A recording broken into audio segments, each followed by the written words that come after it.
right, cool.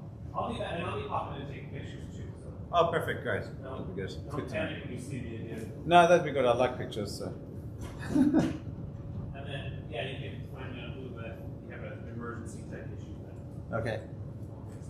All right. Thank Sweet. you. Okay.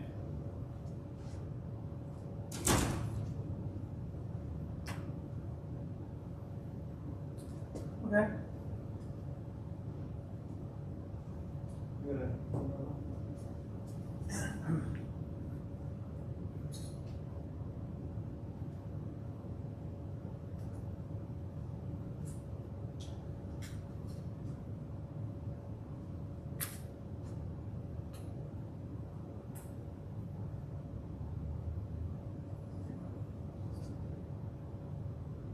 Oh, square, but it's square. It's kind of squashed. It's a bit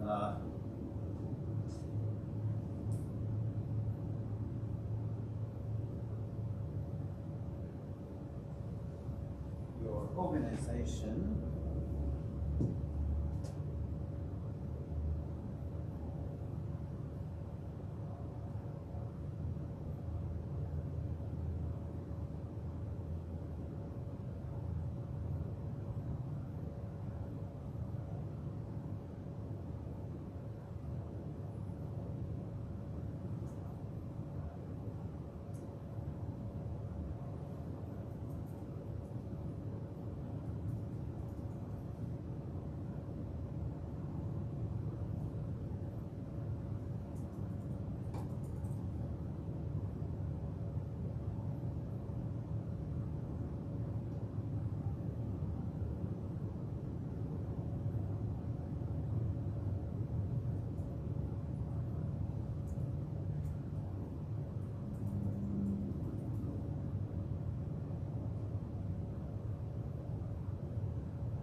And so, yeah, so give me a show of hands if your organization has processes which show consideration, fairness. So, give me if your organization has processes which show consideration, fairness, and equality when hiring new staff. Good. Makes a considerable effort to reduce its impact on the environment and be more sustainable. Have all your paperwork up to date with government financial regulations. Hello. Cool. Cold in here? Yes. Yeah.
Hi.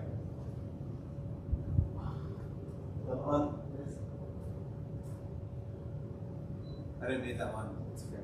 Oh, maybe, yeah, okay. Yeah. Good, okay. That's fine. The same aspect. Same, perfect. So, great. Yeah, it's a bit square, but it's the aspect is quite square. Okay. I don't know if it can be wide.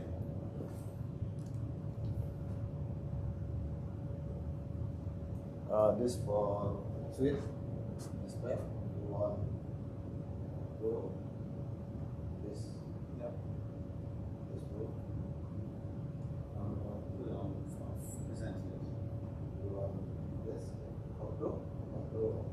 Yeah, maybe auto or Auto the same as file your laptop. okay. Yeah. Auto.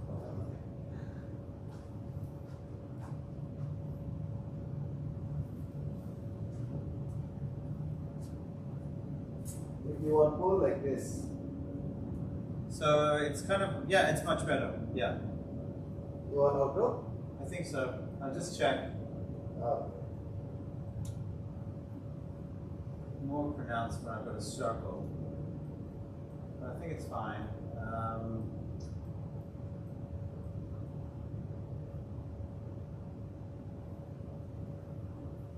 It's okay. It's just that it's very this circle is more oval.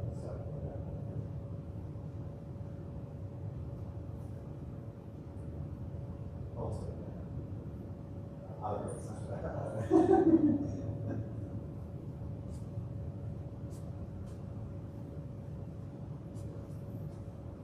Dan recuerda si las okay. This is also this is auto or Which we call this? no this this is auto.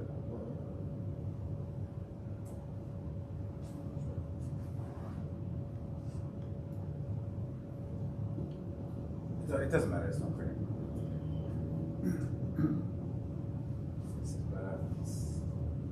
It's okay. It's good. It's okay. Okay. Thank you.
Yeah.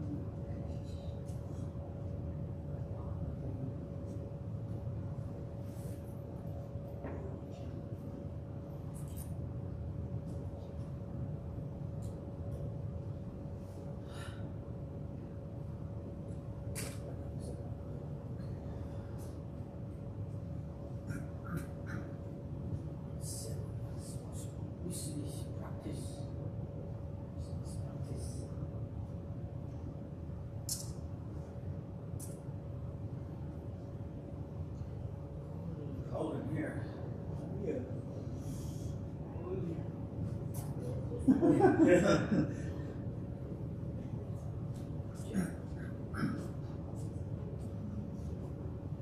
Hello, welcome.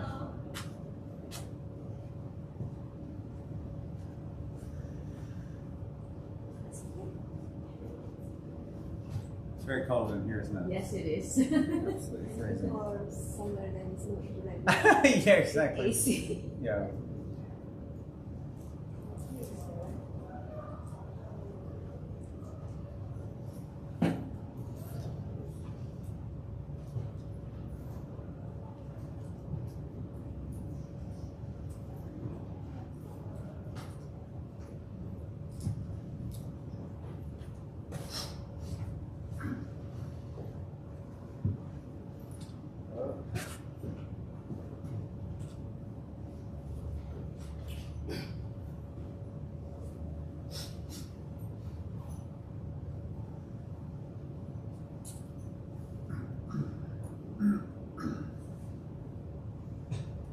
We'll just let a few more people to come in. It's not an easy room to find.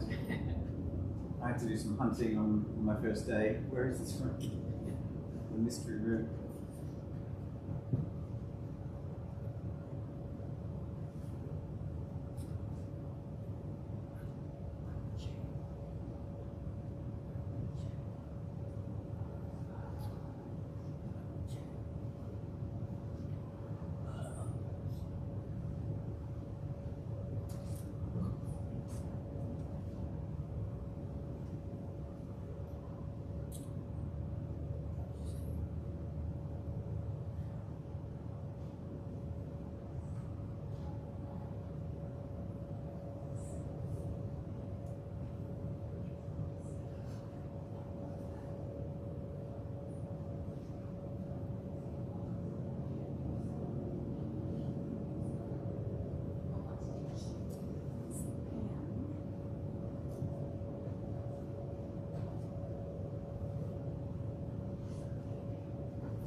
Always forget.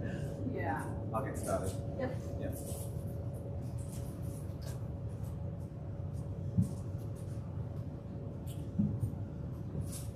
Great. Well, welcome to the breakout session today. We're looking at how to excel in responsible business practices. So we've got a lot to cover, and it could be a bit of a heavy topic. So if you don't fully understand all the concepts today, that's okay. If it's just going to wash over you a little bit, hopefully something will land, and you can let that germinate over time and work out what it's going to mean for you. So my name is Dr. Stephen Morse. I'm the CEO of Unchained Solutions. We are an advisory and facilitation firm based in Sydney, Australia. So just in terms of what we're going to cover off today, just a little bit about our story and introductory case study about a client of ours, Merch Girls. They're an apparel and merchandise business based in Australia. We're going to look at what are the impact of ESG on small organisations and then go through a teachable framework of GRASP, how to grasp ESG through responsible business practices. A little bit on tools to help you on your way, and then time for questions if we do have, and then what the offer today, which is a meet up at lunchtime.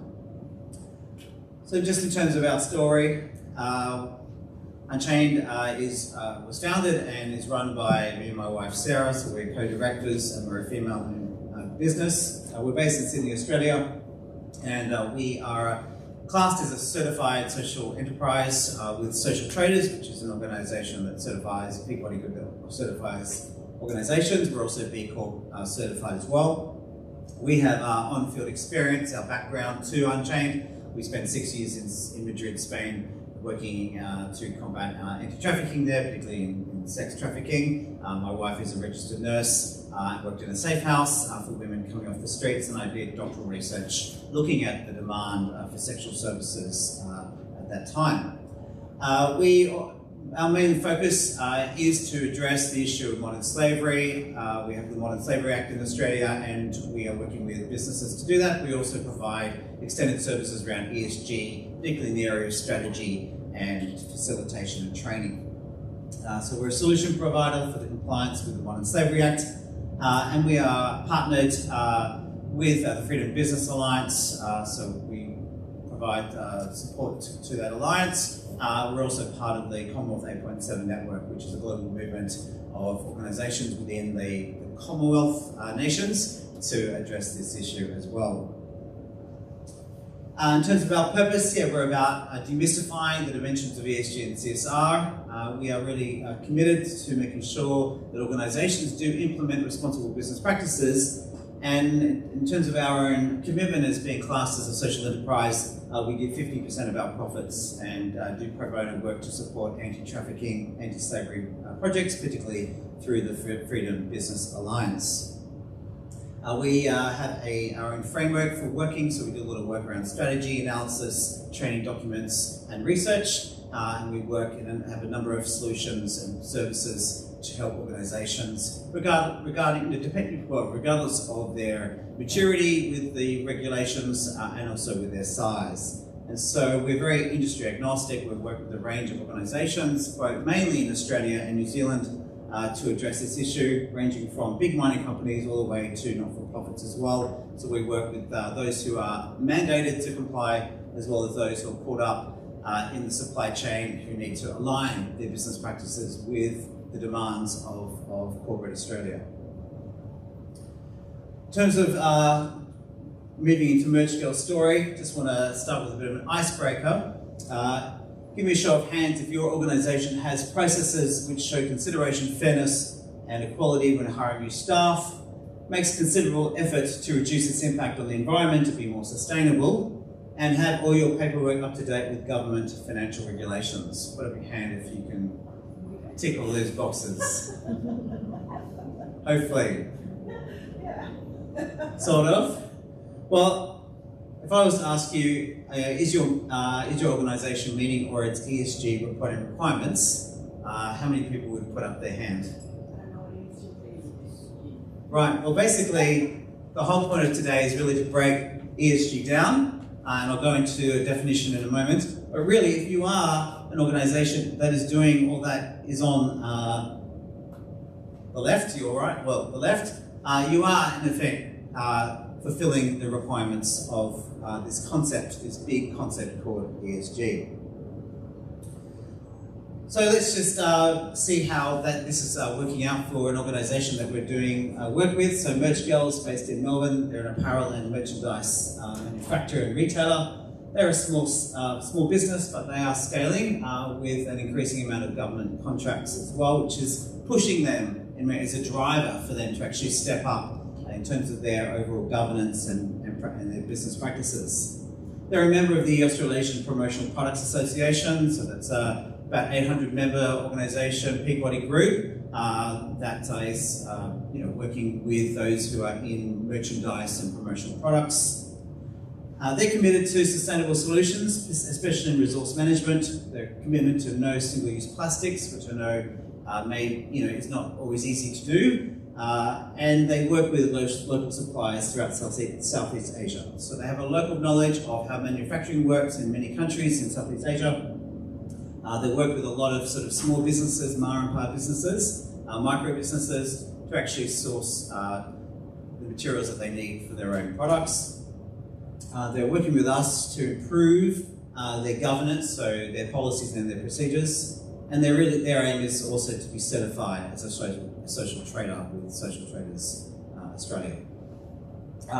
As a sort of impact area, they are exploring how they can actually provide employment pathways for Indigenous women in Australia, to provide training and employment, particularly in rural communities. So that's a key impact area which will, in a sense, contribute to their application and their certification with social traders. So that's the kind of work that they're doing. So what is the impact of ESG on small business? Well, in today's business landscape, and this is what ESG stands for, environmental, social and governance considerations have evolved from being merely peripheral concerns to becoming integral components of an organisation's overall strategy for both large and small enterprises. How this works out, whereas a large enterprise may have some sort of legal requirement, there may be a piece of legislation that they are required to report it with, a small enterprise may not, but in order to remain agile, remain business ready, they may need to step up and integrate those requirements in order to tender for business and maintain business with bigger companies, corporate clients, as well as with government. So this is the knock-on effect of many of these ESG requirements. How is this impact being felt? Well, I'm going to start with working through the 5 Ds of ESG, even though D doesn't fit within ESG, but here are the 5 Ds of ESG. We're going to consider the dimensions, the directives, the demand, the discernment, and the destiny. And if you're interested in, if you're thinking here today, well, I run a non-profit organisation, here's a link, there's a reference there, and you'll be able to look that up. 3 reasons why ESG is important for non-profits. So I'm trying to capture a sort of a broad church, if you like, in terms of the organisations that are represented here. So let's first of all consider the dimensions of ESG. I often talk to people about ESG being a beast, an ever evolving and growing beast. ESG has been around for a long time, and really it's sort of focused and targeted on, in terms of the business community. It's very much in alignment with, say, directives and the guidance that comes through the Sustainable Development Goals, for example. And it's really a way of helping organisations to structure and order their approach to actually achieving some of those targets.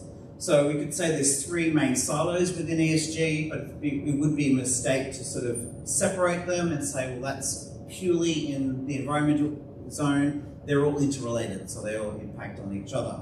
So, for example, in the case of E and environmental, we're looking at questions around renewable fuels, greenhouse gas emissions, energy efficiency, so how we actually, with the energy that we use as organisations and the impact that has on the environment, on climate.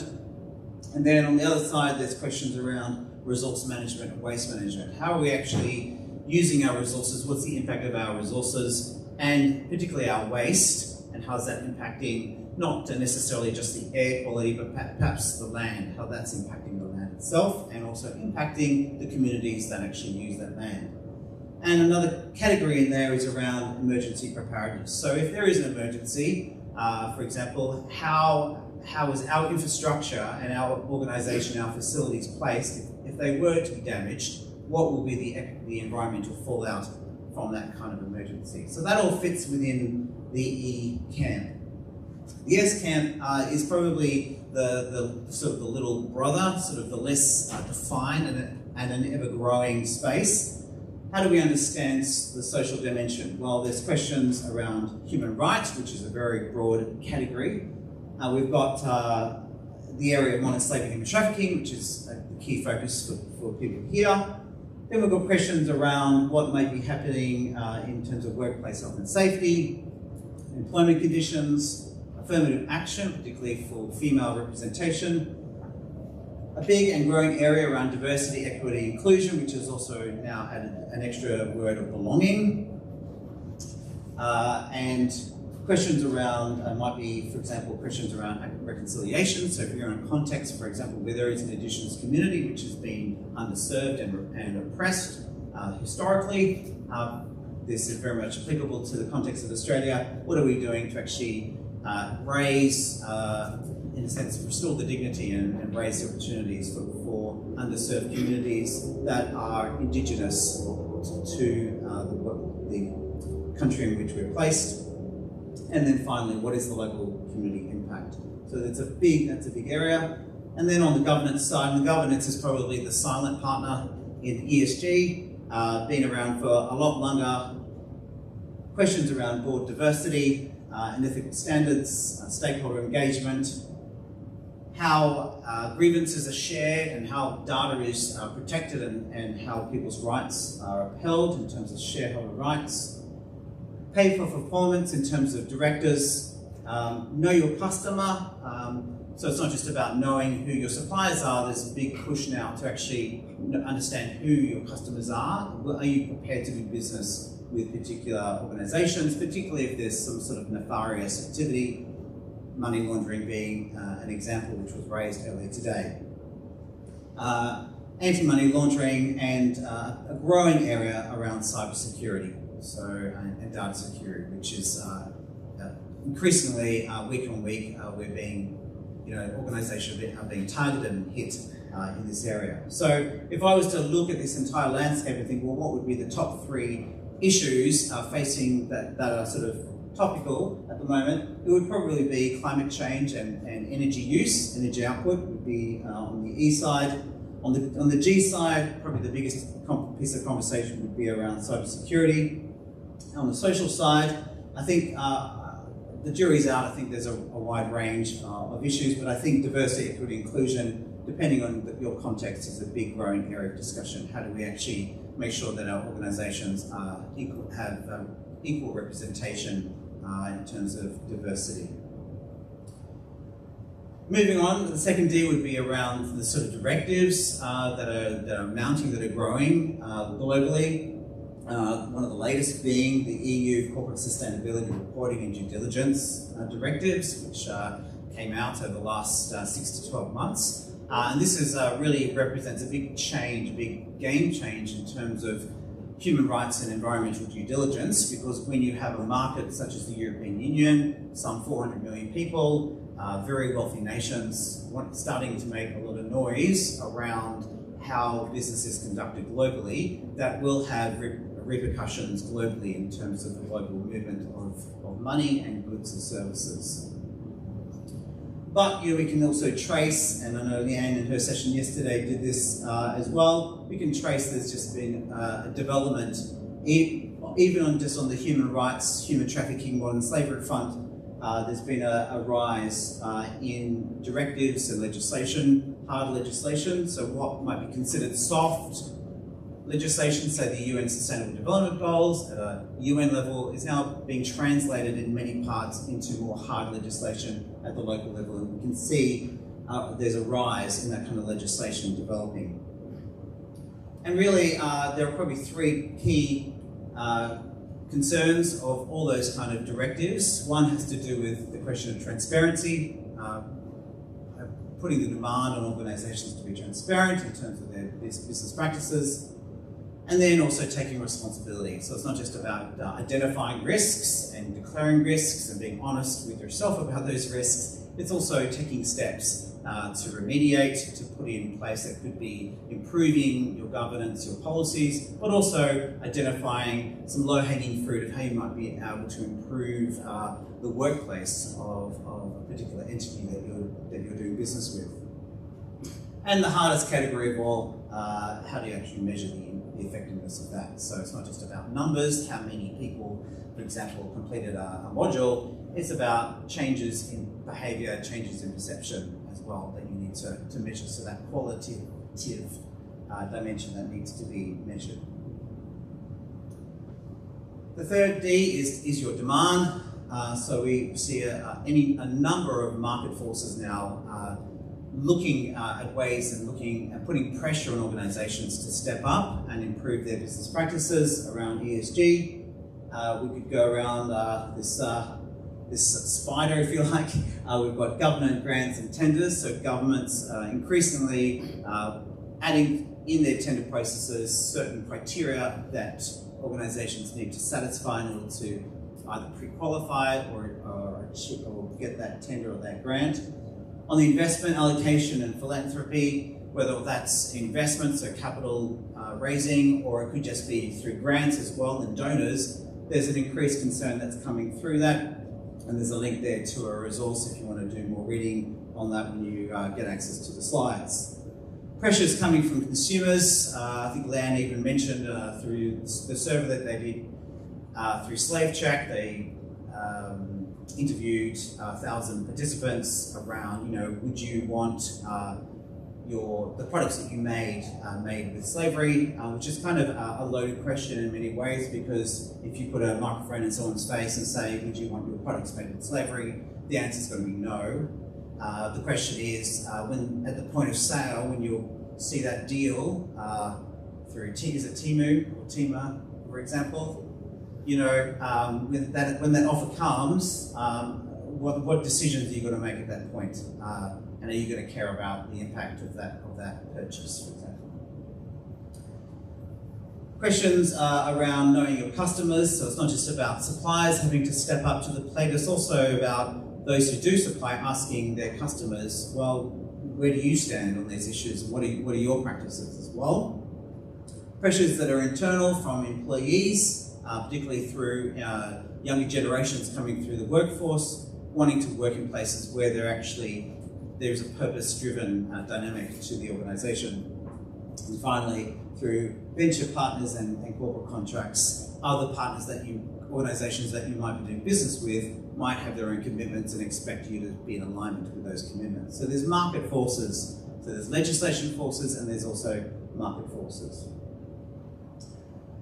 The fourth is around discernment, and there's a rise with AI screening happening. So there's part of that transparency piece. Organisations are now paying money to organisations, this one being Giveable, which is an Australian organisation that we're in partnership with, to actually get some visibility of what activity is going on with their suppliers. So through the AI and algorithms and the generation of that information, organisations are paying money to get information. So not just necessarily asking their suppliers for the information, actually going to a third party to get the information as well. This area will increase.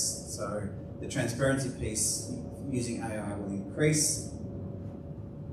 And finally, the question is around your own destiny as a business.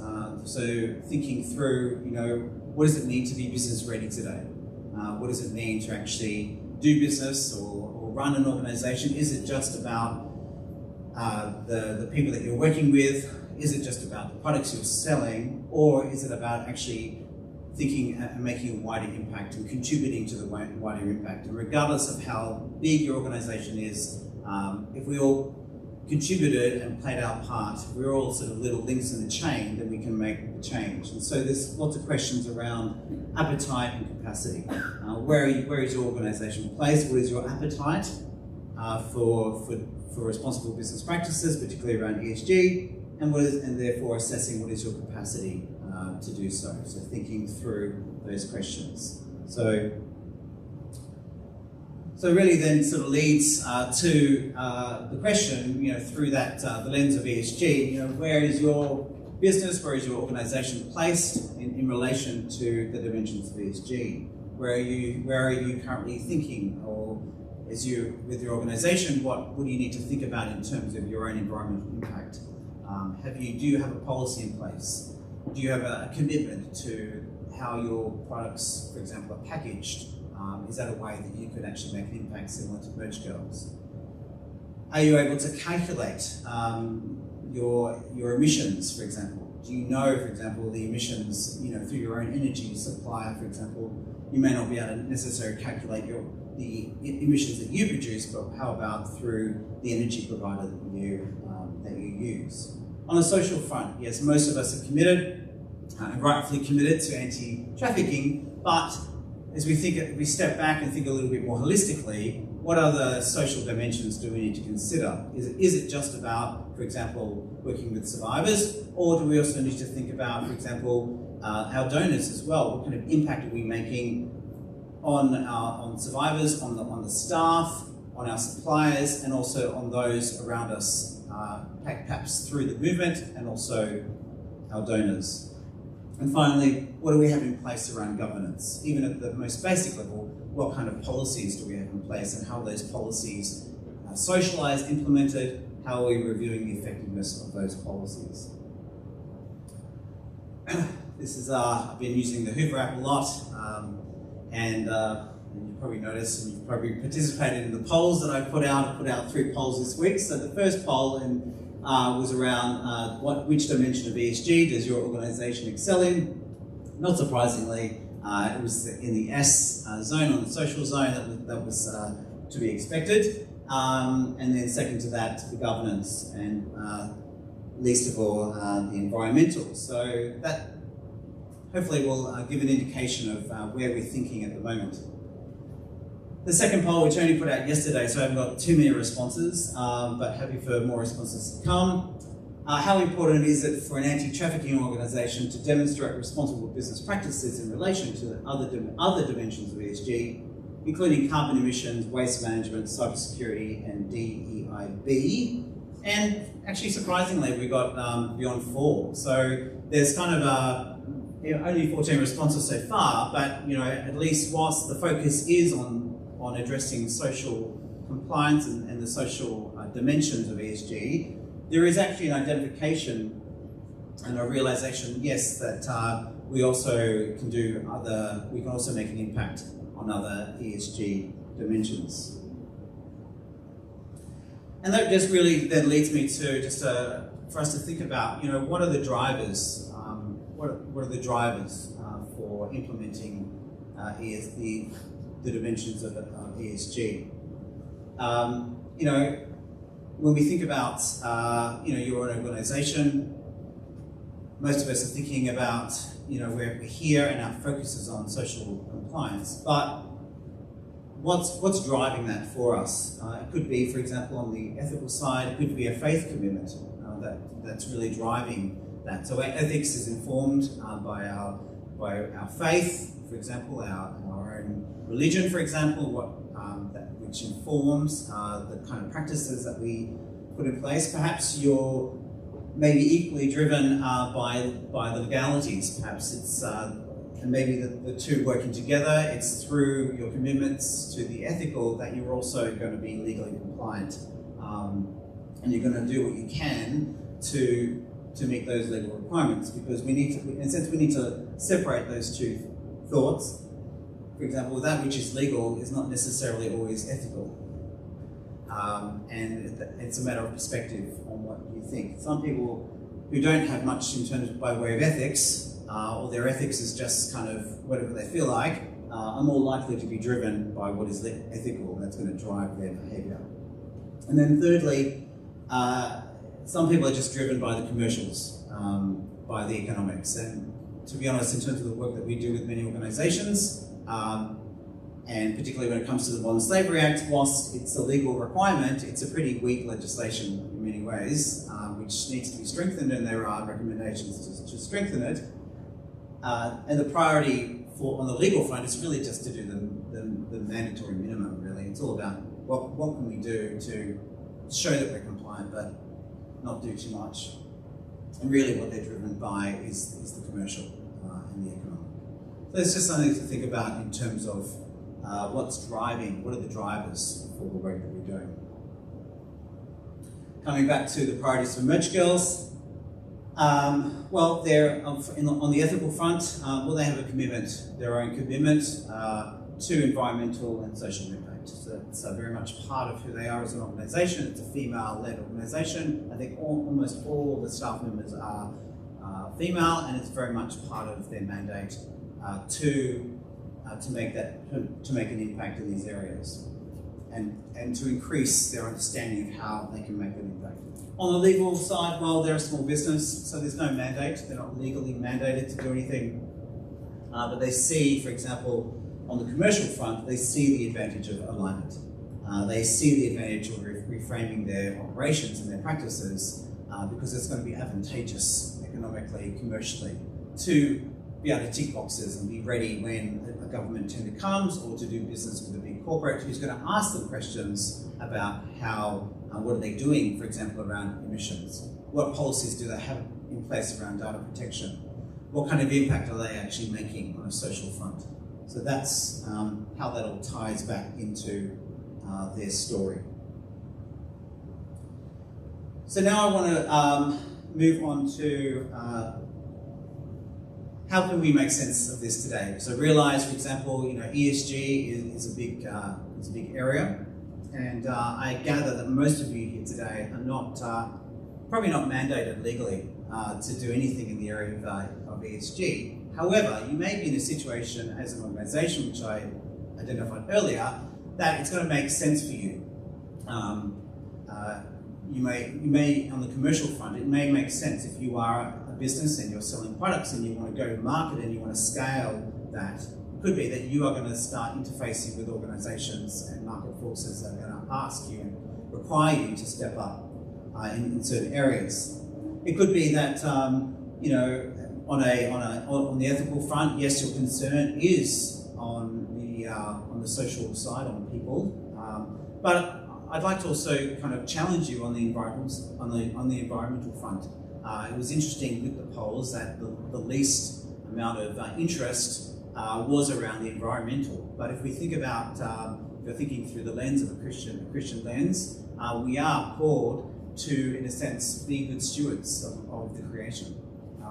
And that stewardship continues through the lens of the gospel. That it's not just about souls, it's not just about people that we want to care about. We also want to make sure that we take care of the creation and in anticipation for the coming of the new creation. So there is great value in us actually taking responsibility for the earth and making sure that our organisations are actually have a care for the earth, not just a care for people. And really what I want to do today is just, for the remainder days, just really reframe the concept of ESG, which is daunting, which is a big conversation, and help it and sort of break it down, similar to what we're doing with Merch Girls. How do we break it down into sort of key responsible business practices? What are those responsible business practices? And what's this, instead of just focusing on how I can make sense of ESG, maybe break it down into what kind of activities, what kind of actions can I take which will make my business more responsible and fulfill this growing beast called ESG. So we've got a teachable framework of grasp. How can we grasp ESG through responsible business practices? I'm going to work through talking about what's in governance, what's the governance framework, what might be involved in risk management, what kind of attributes will help you as an organisation, talk through stakeholder engagement, and then come back to this question of profile and branding. Because at the end of the day, you can do all sorts of activities, but you also need to work out how to communicate that clearly and make sure that you're communicating to the market, to donors, to customers, to interest groups, what you're actually doing as an organisation, and that's important. So let's think through the governance piece. So for example, governance is really about how the organisation is run, what kind of controls are in place to make sure that things are done in the right way, for example. That's a good way to summarise that. So it'll include things like having appropriate executive oversight and sponsorship, and we've already had through the conference this week lots of conversations around boards and directors and making sure that the questions around how do we actually satisfy the demands of boards. But I think above that is really making sure that we have boards that are effective and we have directors on boards and people who are actually are committed to the mission of the organisation, and providing the adequate sponsorship, executive sponsorship for the mission of the organisation, and not just sort of having people on board because it's a nice thing to have on your CV, for example. It's about having the right policies and procedures in place, and having in a sense an ethical policy portfolio. A part of that might be having certain position statements that you want to make. One of them could just be your commitment to human rights, and under that framework would be your commitment to addressing anti-human trafficking, for example. Governance includes having things like an appropriate governance mechanism, so a way for people to actually provide feedback if there is a grievance, if there is a problem, a way for organisations, a way for people, particularly, to actually provide that feedback. To have a code of conduct, for example, and I just point here to what the Freedom Business Alliance has. They have a code of excellence, for example, which governs the behaviours of all those member organisations. And finally, its governance is about having monitoring reporting framework. So there's a lot in there, and a lot of that organisations need to do. But I think a really good starting point for organisations is to really think through, when it comes to governance, what kind of policies and procedures you have in place at the moment. And just coming back to my third poll that I put out this week. It was very interesting to see what policies are currently in place within organisations. So out of the 31 responses, and that's probably changed in the time that we've been speaking, just to see what is actually in place, and we can see there the orangey yellow is human rights, and the purple, the third from the end, is the code of conduct. So that's actually quite encouraging to see that in terms of the organisations, that people, the responses, that there is a commitment to having a good code to govern the behaviour of people within the organisation, as well as to have actually an overall commitment to human rights as well. What is also of interest, and probably could do some more work, and probably feeds back into the other polls that I put, is not much around energy and resource management. So in terms of the environmental front, and curiously around the question around diversity, equity, inclusion and belonging, probably are the weakest policy areas, and that could just be for a number of reasons. Just the realisation that that's probably not something within our remit as an organisation. And it could just be the DEIB piece could actually just be a cultural thing as well. Diversity, equity, inclusion and belonging, which is very much a key aspect in the Australian context, for example. Very concerned in the Australian context to make sure that there is diversity, inclusion, a whole range of things in terms of ethnicity, sexuality, religion, although probably the religious piece is the least priority, but just making sure there's equal representation, LGBTQI, for example. So these are big questions at the moment in the Australian context, and also probably within the European and American context as well. I'm not sure about within the Asian context. But that's all part of the policy pieces. But if you were to, for example, to focus on anything, it would be really to have a really good, robust policy portfolio, not policies that are just going to sit on file on a shelf, but actually policies that are well socialised, that people are trained in those policies. Those policies are sort of customised to your organisation. You don't just sort of copy someone else's policy and just put your brand on it, but you actually think through how that policy is being implemented, and there's some sort of review process to make sure that the policy is a living document. That will, in a sense, increase your overall governance and open the door to the other dimensions of governance. In terms of risk management, there's a lot that could be done in this area to really think through how it is that we're engaging with entities that we're particularly buying from. And this could be a weak area for many organisations, but something that I'm encouraging particularly freedom businesses to think about at the moment. Really, probably the top one, if anything, to think through just knowing your suppliers and mapping those suppliers.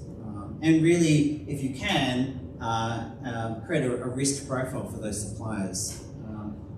Part of the conversation that I want to have today at lunchtime is to really think through ethical sourcing as a freedom business, as an organisation, because I'm mindful that you may be buying from all sorts of suppliers who are micro businesses. They could be from a village or a market, and really it could be quite difficult to really ascertain what kind of steps are in place to ensure that people within the supply base that you're buying from aren't being exploited as well.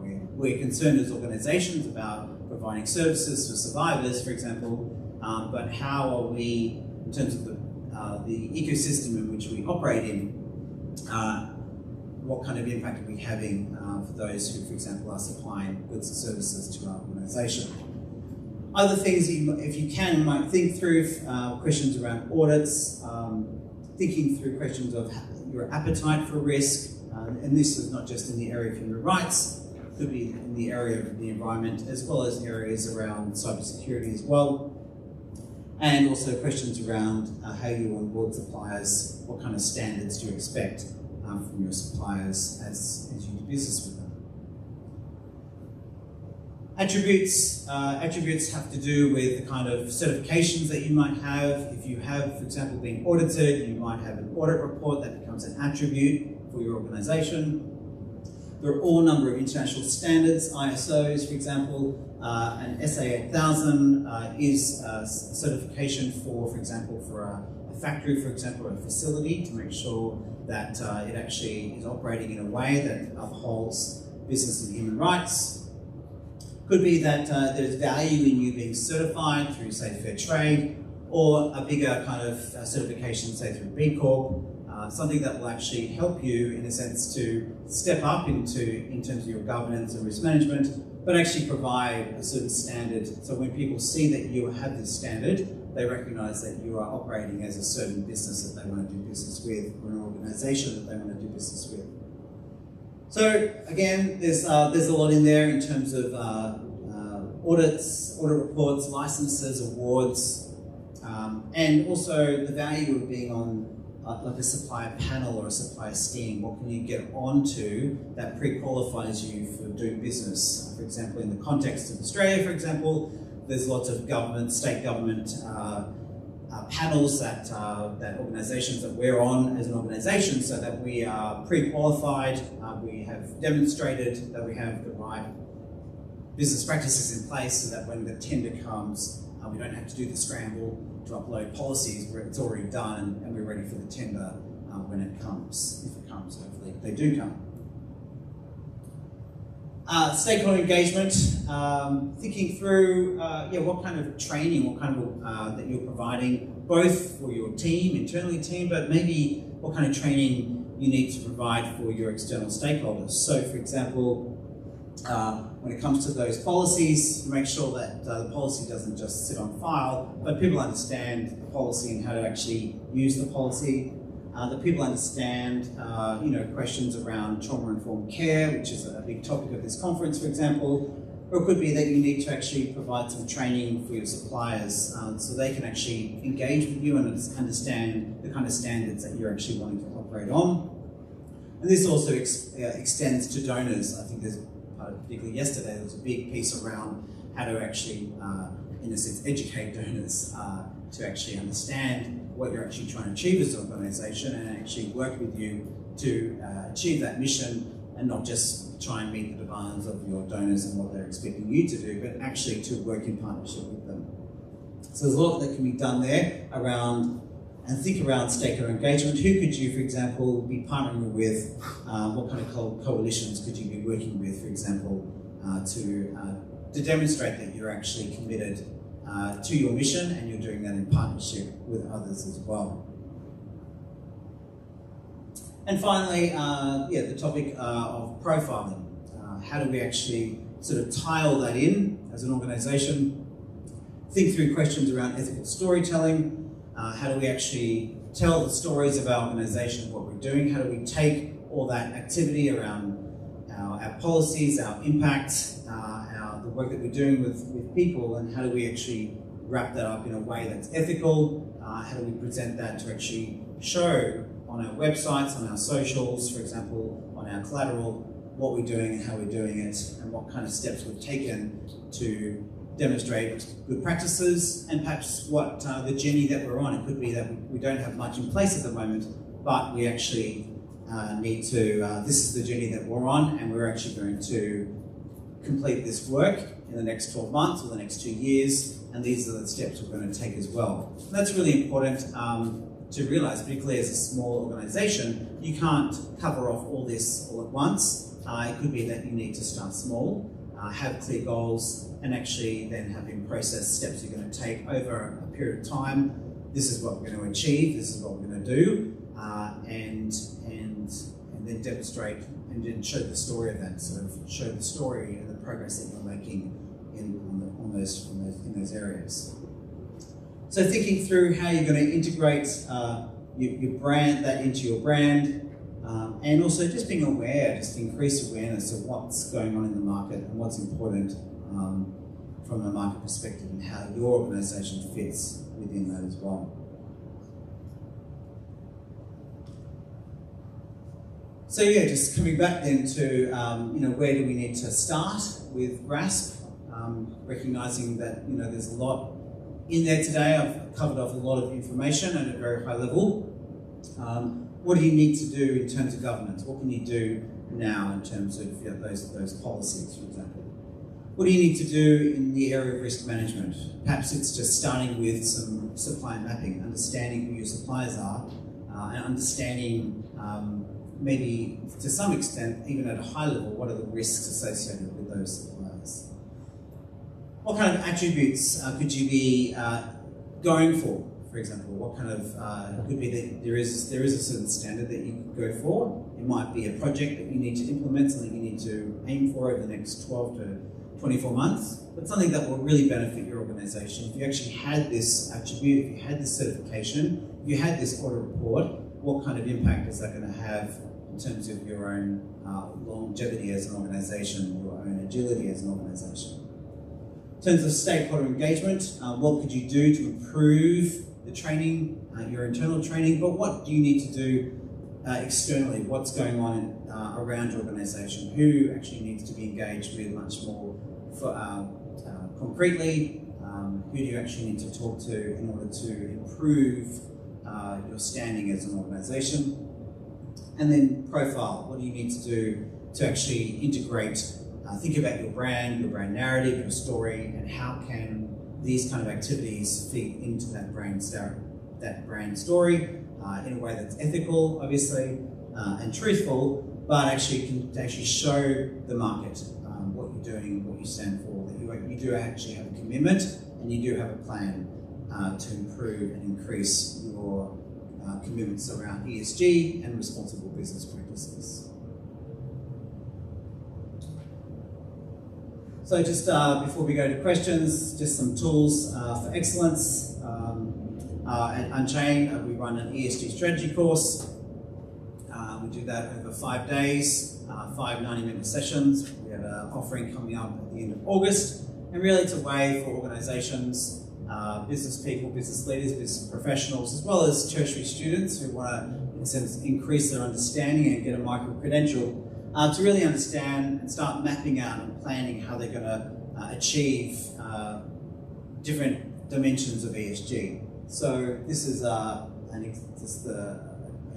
image of the planner that I put out. On the one side, on the left, we have questions around infrastructure, questions around what are your short-term objectives and long-term objectives, what do you need to put in around the governance framework, what kind of steps do you need to take around risk management, and what is your preferred future for what you want to achieve. Where do you want to be in 5 years' time, for example? Then on the other side, on the right side, we have questions around engagement. So as an organisation, what kind of questions do you have around local community outreach, and what could you do more effectively in that space? How is this going to feed into your brand story? What kind of stakeholder engagement do you need to improve upon? Who needs to be consulted, for example? Who needs to be trained? And what kind of external expertise you might need to achieve those targets. in the middle there, you've got questions around certifications and credentials, which kind of fits in the two ellipses. And then down the bottom, some really key questions around, the cost structure and also the business case. So, developing responsible business practices is an investment.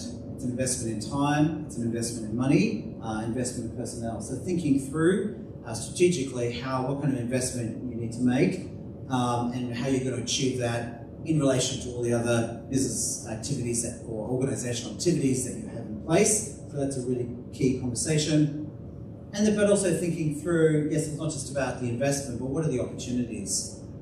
If you do this, if you step up, just thinking back to the example of merch girls, in terms of stepping up, they see the opportunities to be better positioned, to be a leader in the merchandise apparel sector, which, to be honest, merchandise in regards to modern slavery, human trafficking risk is a very high category. There's a lot of products that are made very cheaply using slave labour, forced labour. So if you can actually excel in this space, you're going to be better well positioned to then do business with some big corporates who use merchandise. And a lot of corporates do, so they want to position themselves. They see the opportunity to be a market leader in the work that they're doing. In the corner here, which we don't cover off in the course, is around impact measurement, because that's a whole other category, a whole other conversation. But it's the questions around how can we start measuring the impact of what we're doing. The priority obviously being, how do we get started, and then over time, how can we start thinking through the impact of that work. So yeah, just some more information there if you are interested in joining my course. Goes over Monday to Friday. 5 90-minute sessions, virtual workshops, so you can just plug in online. It's a small group setting. It's very interactive, people actually sharing and talking. Registered at $7.95 Australian dollars, so that's the retail price, but I have discounts all over the place. So if you want to join, you can register today and you get a 25% discount as well. It's a course that I offer on a monthly basis as well.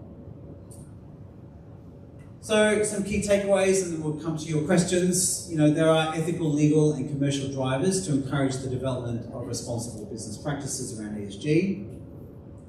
Non-profits and freedom businesses would improve their brand positioning by having good governance and risk management frameworks in place.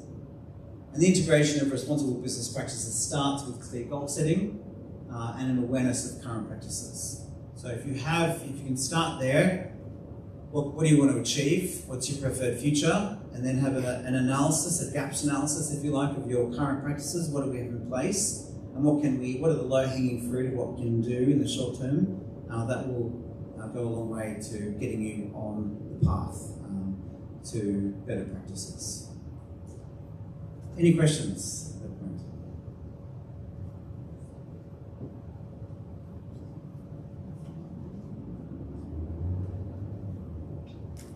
Check the app.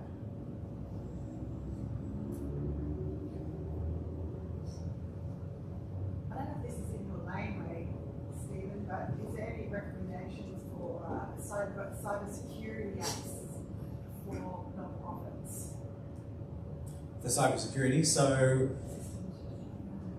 in terms of, let's say, things like password protections and things like that, I use 1Password for my business. So that an app that integrates both with, say, Safari and Google or Chrome, for example, and it's a way of then protecting your passwords. So your passwords are, being given out to all sorts of applications. So this is an app that protects those passwords, and actually you can set it up so that you can automatically update passwords periodically, so that you're constantly improving, because most people use the same password too many times. So that's one way that you can do. I was more kind of thinking of hacking software, that protects our data, etc. Yeah, so there's apps, there's lots of them. I use micro-trend security for that. So that both and they've got a number of products now, but one is to protect my computers and the devices that we have, and the other is to protect the Wi-Fi that we use as an organisation, so to mitigate those risks. When you're a small business, obviously you are more likely to use off-the-shelf commercial products. So it's kind of worth, for example, say even with Google and Microsoft, for example, to really have it just understand what kind of protections. I mean, it's in their business, it's in their interest, and so other organisations as part of their business to protect their customers. So really just thinking through how you can protect your data, how you can protect your information using those platforms, and understanding the privacy and security features of those. Microtrain security, that'd be a good one between Asia and Australia, so well, yeah, it's international.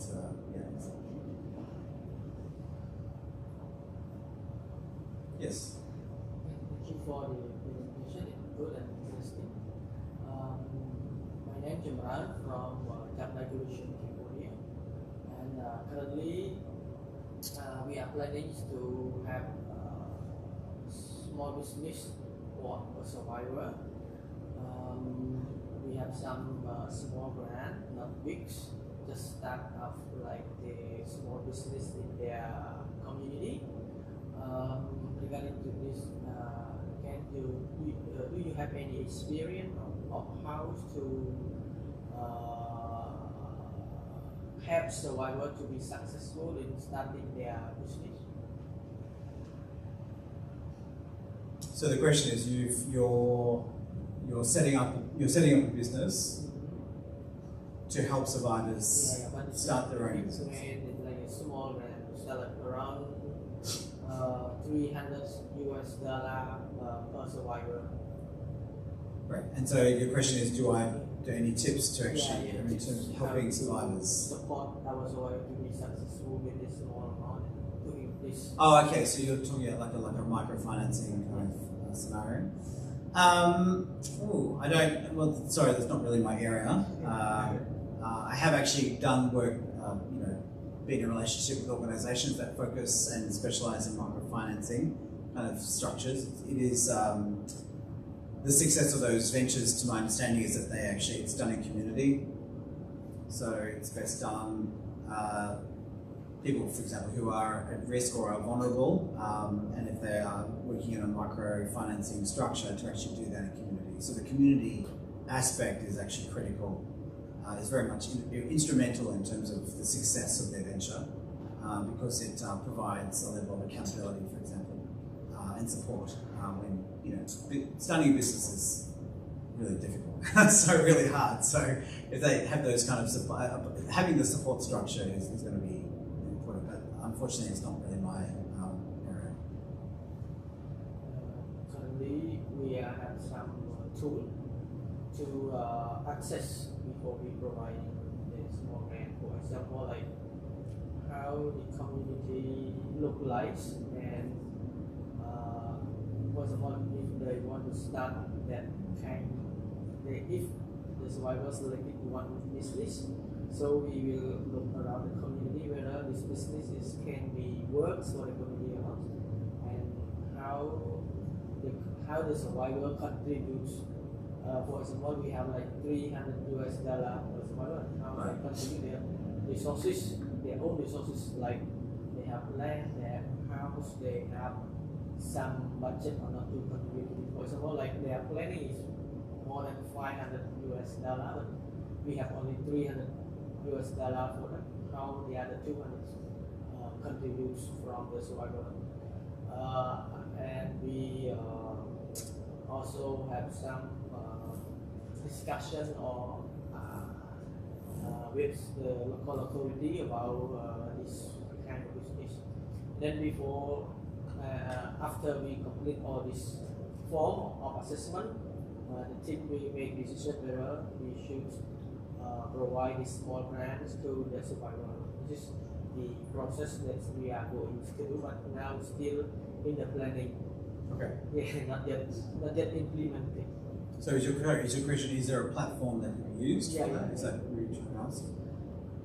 I can't think of it at the moment, but I'm happy to explore that.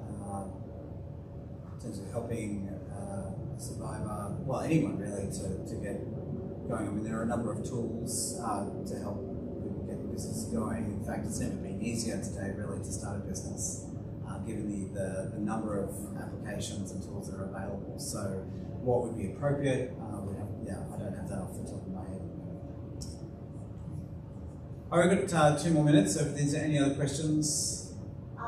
We were just going to say, Sadia was just mentioning that you can connect with Mission Alliance that helps set up businesses, and City Point, they do work with setting up families. It's very fraught with danger, as you can imagine, not understanding business and having, equity aside for new product and all that kind of thing. It's quite complex, but they would be able to share what knowledge they have with you. So the survivors definitely need some mentoring with that kind of. Thank you. So that was Mission Alliance? Mm-hmm. So Mission Alliance have tools and they have provide coaching for survivors from start business. They also work as a partnership with the NGO to provide that support. You run a blue machine. Yeah. Great, thank you. Okay, well, thank you for today. If you like to meet with me over lunch, I've got a meet up to talk about ethical sourcing strategies. That's great. I'd love to put anything out on, because you don't know where to start, like where to get product. But thank you for what you do today. It's a hard subject to do in an hour. It is. There's a lot of information in an hour. Make it exciting. So thank you. Thank you. Well, yes, and if as I said at the beginning, if this just washes over you and you think, oh my goodness, that's too big. There's little sort of nuggets to take away. My encouragement overall is to start small. The integration. And in some ways, the smaller you are, the easier it is. I like that. You feel like you have an understanding. This is the whole thing. So because until I heard that, I was feeling like it's just a million things. Whereas you kind of integrated it. So this is where you go. So good. Thank you. Oh, that's good. That's good feedback. Thank you. That's great feedback. Thank you so much for today. Thank you. So much, Dr. Mars.